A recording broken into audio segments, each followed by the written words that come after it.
Pernah nggak sih Anda? Ya ampun, yakin banget naruh kunci di meja, dicari-cari nggak ada. Sering.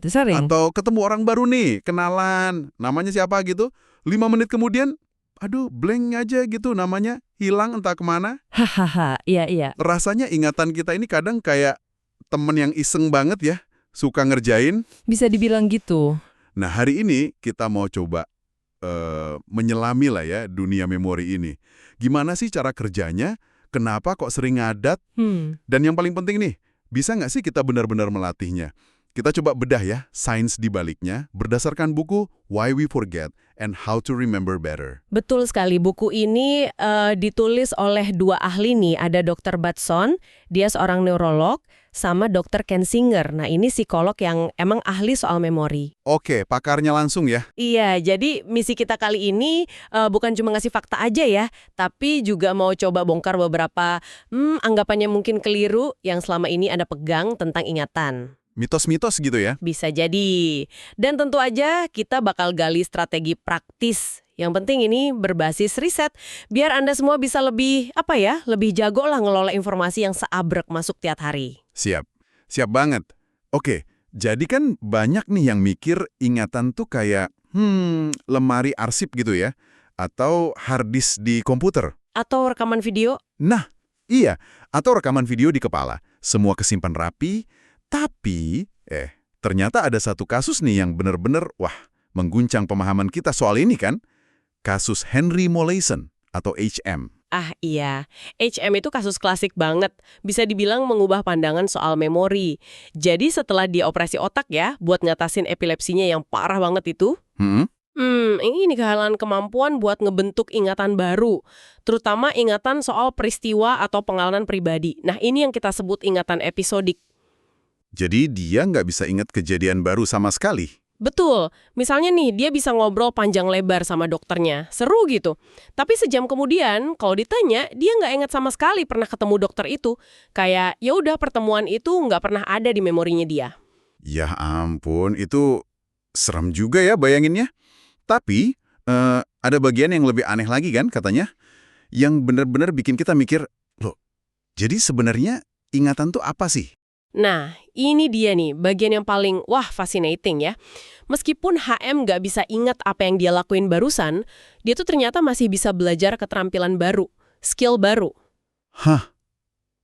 Gimana tuh maksudnya? Contohnya ya, dia bisa belajar mecahin teka-teki yang rumit, atau diajarin gambar bentuk tapi ngelihatnya dari cermin, kan susah tuh. Oh iya, susah itu. Nah, setiap kali dia latihan, performanya itu makin bagus, makin cepet, makin akurat. Tapi, nih, kalau ditanya, Pak M pernah latihan ini sebelumnya? Dia pasti jawab, enggak. Loh? Dia nggak punya ingatan sadar kalau dia pernah belajar itu. Aneh kan? Tunggu. Jadi dia bisa melakukan sesuatu yang baru, tapi dia nggak ingat pernah belajar ngelakuinnya.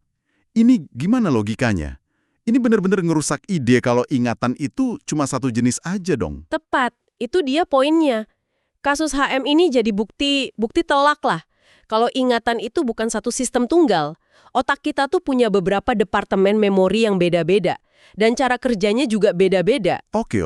Nah, kemampuan HM belajar skill baru tadi itu melibatkan apa yang namanya ingatan prosedural. Gampangnya ingatan otot lah. Ingatan tentang gimana caranya ngelakuin sesuatu. Contohnya? Kayak naik sepeda gitu. Betul. Naik sepeda, ngetik di keyboard, main piano, itu semua ingatan prosedural. Nah, ini terbentuknya lewat pengulangan, latihan terus-menerus. Practice makes perfect, kan?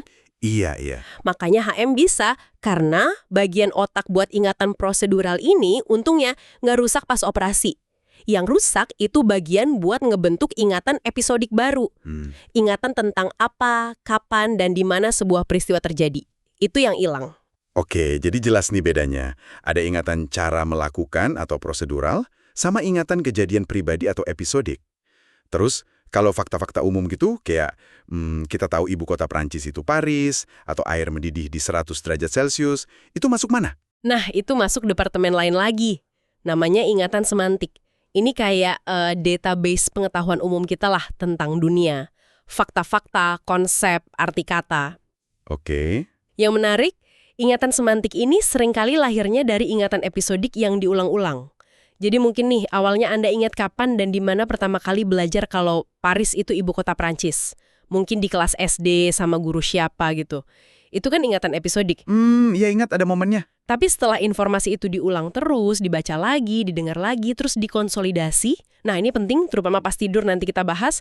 Konteks personalnya itu lama-lama pudar. Hilang detail kapan dan di mananya. Yang tinggal ya faktanya aja, Paris itu ibu kota Prancis. Itu jadi ingatan semantik. Wah, jadi pengalaman pribadi bisa lulus jadi pengetahuan umum ya di otak kita. Keren juga. Terus ada lagi nggak sih jenis memori? Kayaknya ada satu lagi yang sering bikin kesel sehari-hari, yang gampang banget hilang itu loh. Anda mungkin mikirin ingatan kerja ya, atau working memory. Nah, itu dia kayaknya. Iya, ini beda. Ini bukan tempat penyimpanan jangka panjang. Lebih kayak meja kerja mental kita. Atau kalau di komputer tuh kayak RAM-nya lah. Tempat kita nahan informasi sementara sambil diolah buat tugas yang lagi dikerjain saat itu juga. Contohnya pas ngapain tuh? Misalnya pas lagi ngitung total belanjaan di kepala sebelum bayar. Atau ngingat instruksi orang. Nanti belok kiri terus lurus, abis itu ketemu lampu merah belok kanan. Atau pas ada yang nyebutin nomor telepon, kita ulang-ulang di kepala sebelum sempat nyatet. Nah itu semua pakai ingatan kerja. Nah, bener banget. Itu yang kalau ada gangguan dikit aja, buyar semua. Lagi ngitung kembalian nih, tiba-tiba ada yang nanya arah. Langsung lupa tadi sampai mana ngitungnya. Kok bisa rapuh banget gitu ya? Karena ya itu tadi, kapasitasnya sangat terbatas, kecil banget. Mungkin cuma bisa nampung sekitar 4-7 potongan informasi aja dalam satu waktu, dan butuh fokus penuh. Cuma segitu ya? Pantesan. Iya, jadi gangguan sekecil apapun, entah suara, entah pikiran lain, itu bisa langsung ngebersihin si meja kerja mental tadi. Makanya, multitasking itu sebenarnya mitos loh. Otak kita nggak bener-bener ngerjain dua hal fokus barengan, tapi cuma pindah-pindah fokus aja bolak-balik dengan cepat. Dan itu wah nguras energi banget dan pasti nurunin kualitas kerja si ingatan kerja ini. Oke. Jadi jelas banget ya sekarang. Ingatan tuh kompleks banget. Bukan cuma satu sistem, tapi ada beberapa. Prosedural buat cara, episodik buat kejadian, semantik buat fakta, sama kerja buat sementara. Nah, sekarang pertanyaan besarnya nih. Bisa nggak sih kita perkuat? Buku ini ngasih harapan nggak sih? Tentu aja, itu kabar baiknya. Kita tuh bukan korban pasif dari ingatan kita. Kita bisa kok secara aktif ngebentuk dan memperkuat memori kita.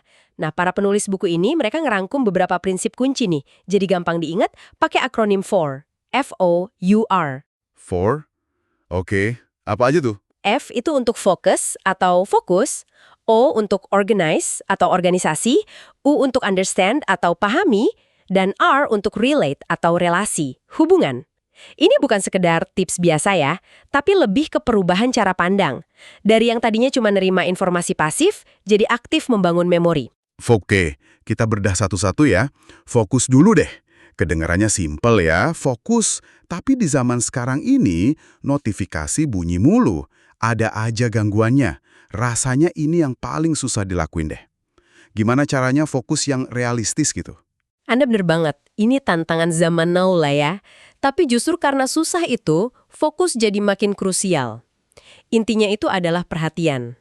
Simpelnya, Anda nggak bakal ingat sesuatu kalau pas kejadian itu Anda nggak bener-bener memperhatiin. Contohnya? Yaitu tadi, lupa di mana parkir mobil. Kemungkinan besar karena pas parkir itu pikiran Anda udah kemana-mana. Udah mikirin rapat berikutnya, atau daftar belanjaan, atau balas chat. Jadi nggak ada rekaman yang masuk. Oh iya bener juga. Makanya, tips praktisnya emang harus melawan arus. Sengaja matiin notifikasi pas lagi butuh konsen. Kalau perlu, jauhkan ponselnya. Dan pas nerima informasi baru, coba libatkan indera Anda secara sadar. Visualisasikan bentuknya, dengerin baik-baik suaranya, coba rasain koneksinya. Ada juga latihan mindfulness, itu terbukti bisa bantu ngelatih otot fokus kita loh. Oke, jadi fokus itu intinya niat dan sengaja merhatiinnya. Oke, lanjut ke O, organisasi. Maksudnya ngatur informasi biar gampang diingat gitu. Betul, otak kita tuh secara alami suka sama pola dan struktur. Jadi kita bantu aja otak kita dengan cara mengorganisasi informasinya, bisa sebelum atau pas lagi mempelajarinya. Caranya gimana? Kelompokkan hal-hal yang mirip, istilahnya clustering. Misalnya nih, mau ngapalin daftar belanjaan, jangan diabjad, tapi kelompokin aja. Sayur sama sayur, buah sama buah, produk susu barengan. Nah, gitu. Oh iya, lebih gampang ya? Atau pecah informasi yang kompleks jadi bagian-bagian kecil yang lebih gampang dikelola. Ini namanya chunking. Teknik klasik banget buat nginget nomor telepon panjang atau nomor rekening. Kita kan nggak ngapalin satu-satu angkanya, tapi kita bagi jadi kelompok-kelompok pendek kan? Betul, betul. 3 angka, 4 angka gitu ya? Nah, itu chunking. Bisa juga pakai kerangka mental atau skema yang udah kita punya. Misalnya kalau belajar sejarah, pakai alur cerita standar.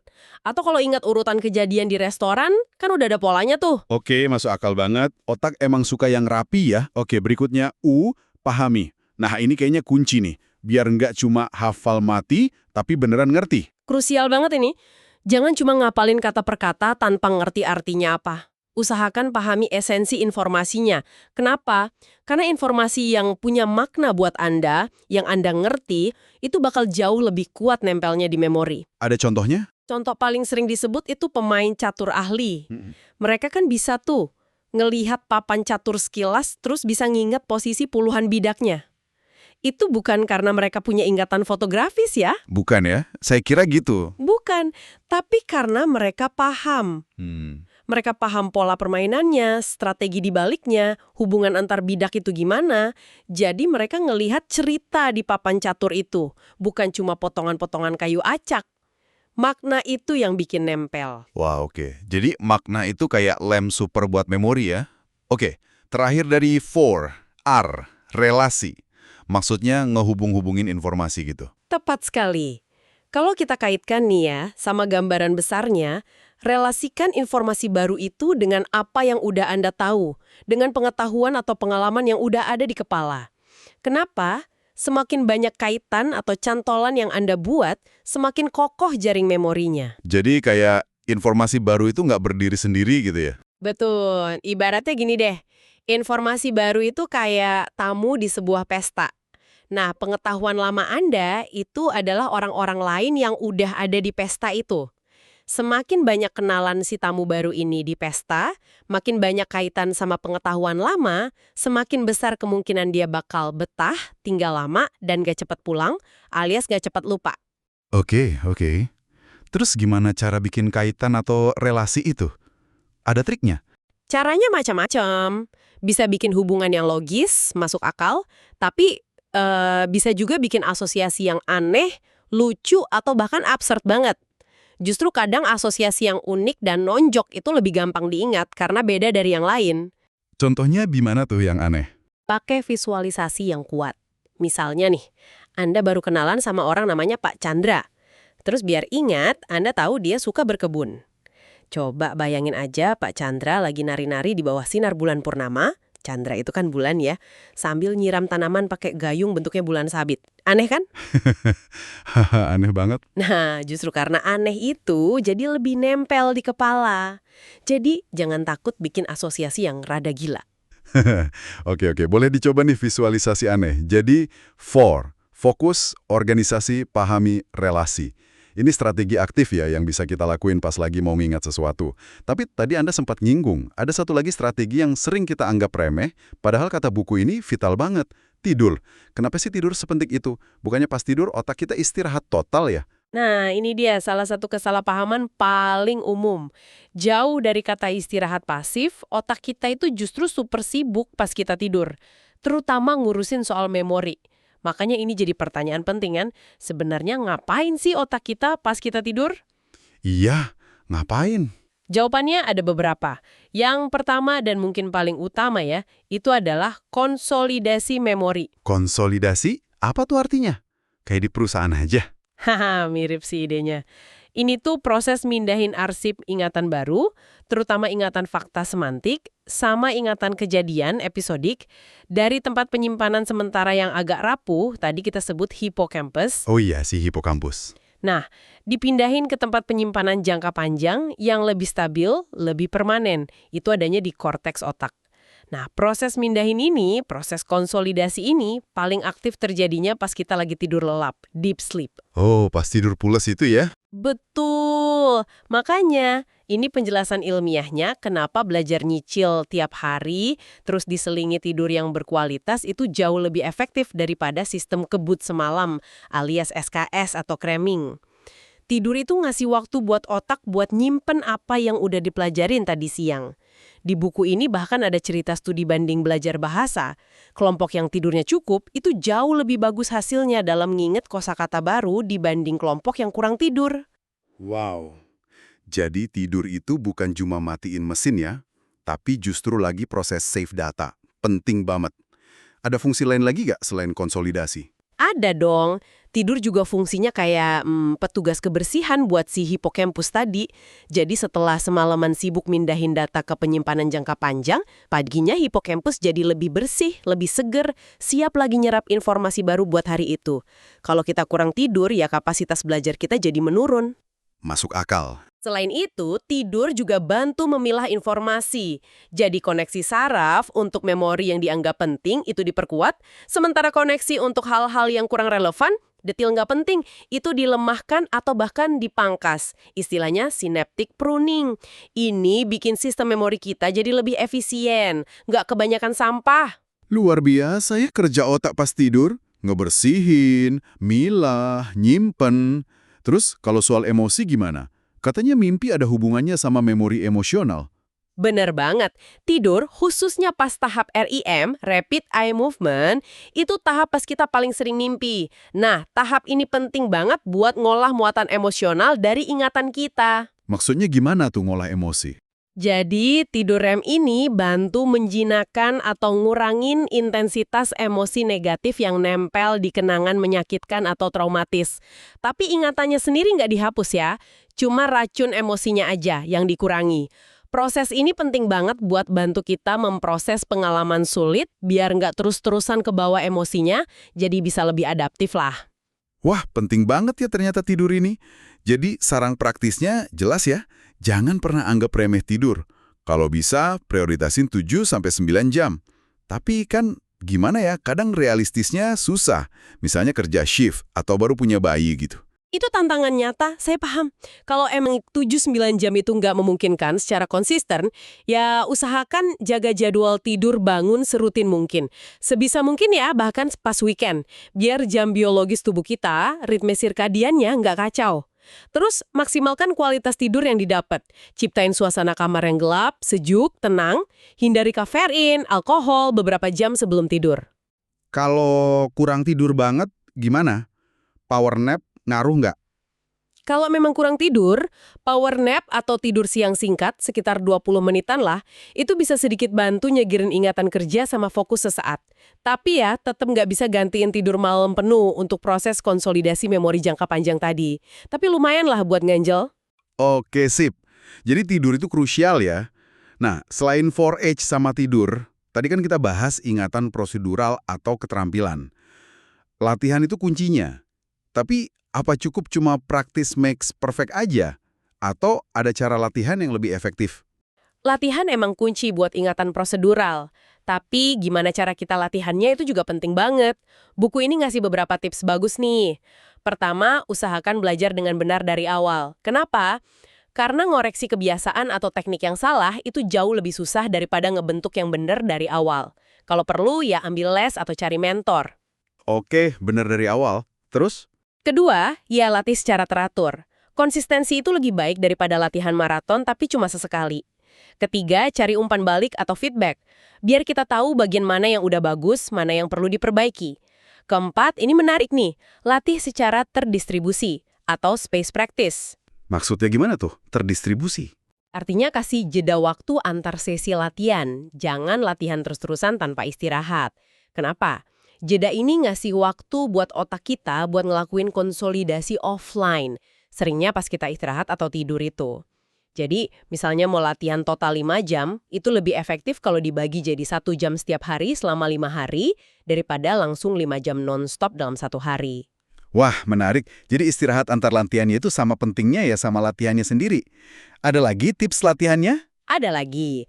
Sebisa mungkin hindari melatih keterampilan lain yang mirip banget di hari yang sama. Misalnya habis belajar main gitar, terus langsung belajar main ukulele. Itu bisa terjadi interferensi, jadi saling ganggu proses belajarnya. Terakhir, ya standar lah. Mulai dari yang mudah dulu, kuasai, baru tingkatkan kesulitannya secara bertahap. Jangan langsung loncat ke yang susah. Sip, tips latihan yang sangat berguna nih. Nah, kita udah bahas lumayan dalam ya soal cara kerja ingatan, cara memperkuatnya pakai FOR, pentingnya tidur, sama cara latihan efektif. Tapi kan kita nggak bisa pungkirin ya, kita tuh sering banget lupa. Bahkan kadang ngerasa salah ingat.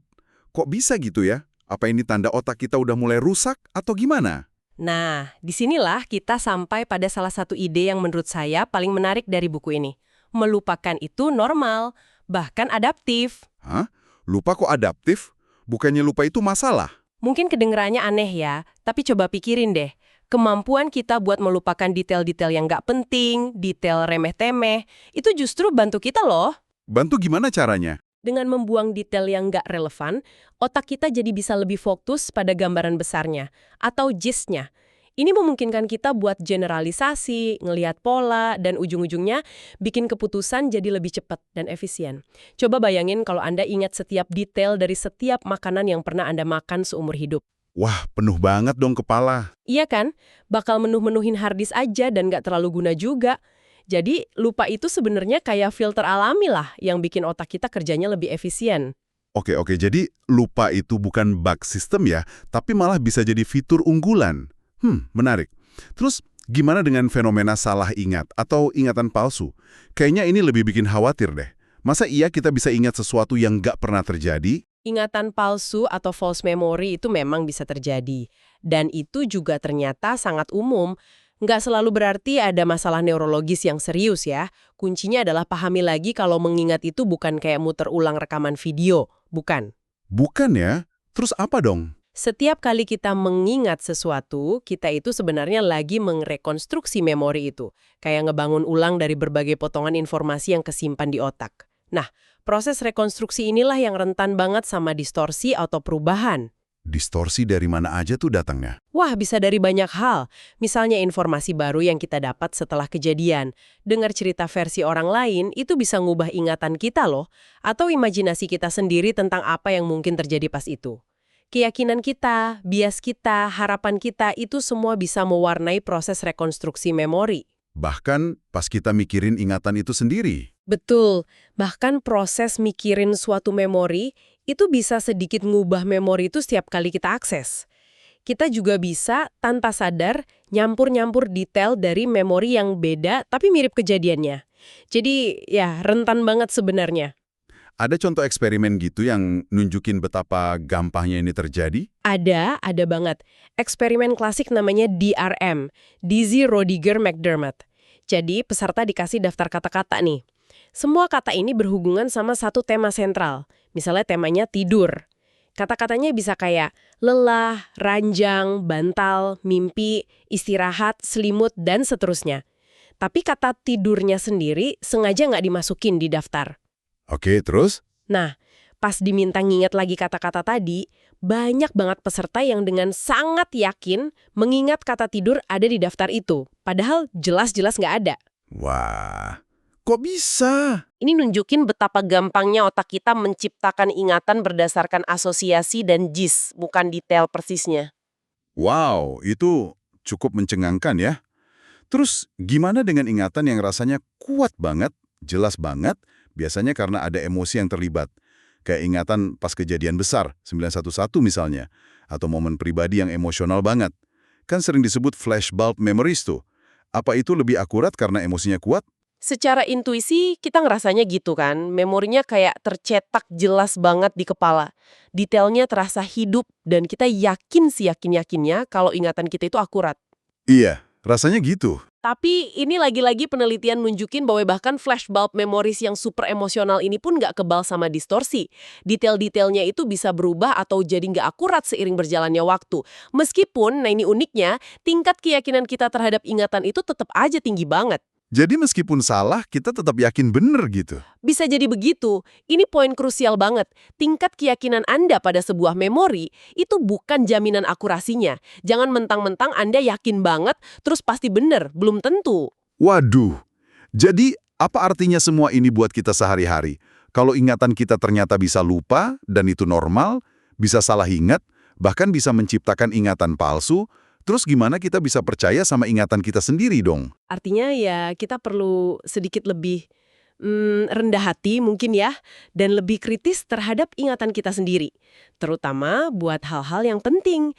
Jangan pernah anggap ingatan itu kayak rekaman fakta yang 100% sempurna. Sadari aja kalau itu adalah hasil rekonstruksi yang bisa banget dipengaruhi banyak faktor. Terus gimana cara ngelindungin diri dari kesalahan ingatan ini? Coba evaluasi lagi memori Anda. Apakah detailnya konsisten dari waktu ke waktu? Apakah ceritanya masuk akal? Ada kemungkinan nggak ya ada pengaruh dari luar atau bias pribadi kita? Kalau menyangkut hal yang krusial banget, misalnya kesaksian hukum atau keputusan penting, usahakan cari konfirmasi dari sumber lain kalau memungkinkan. Jangan cuma ngandelin satu ingatan aja. Oke.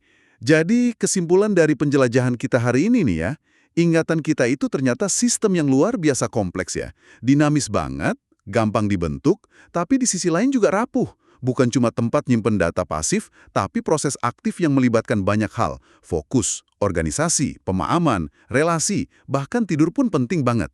Dan kabar baiknya, kita punya peran besar buat ngebentuk kualitas ingatan kita sendiri. Tepat sekali. Kita bukan sekedar penonton. Dan mungkin sebagai penutup ya, mari kita kembali sedikit ke ide soal melupakan tadi. Coba deh bawa pulang pemikiran ini. Bagaimana kalau kemampuan kita untuk melupakan detail-detail trivial, kemampuan kita untuk menyaring informasi yang nggak esensial, itu justru merupakan salah satu kekuatan terbesar dari sistem memori kita? Mungkin melupakan itu bukanlah kelemahan, bukan bug, tapi sebuah fitur evolusioner yang cerdas, yang memungkinkan kita nggak tenggelam dalam lautan detail yang nggak perlu, dan bisa fokus pada apa yang benar-benar penting buat kita bertahan hidup, belajar, dan berkembang di dunia yang super kompleks ini. Coba bayangin deh, apa jadinya kalau Anda benar-benar ingat setiap detail remeh dari setiap detik kehidupan Anda? Bisa jadi malah nggak efektif kan? Renungkanlah.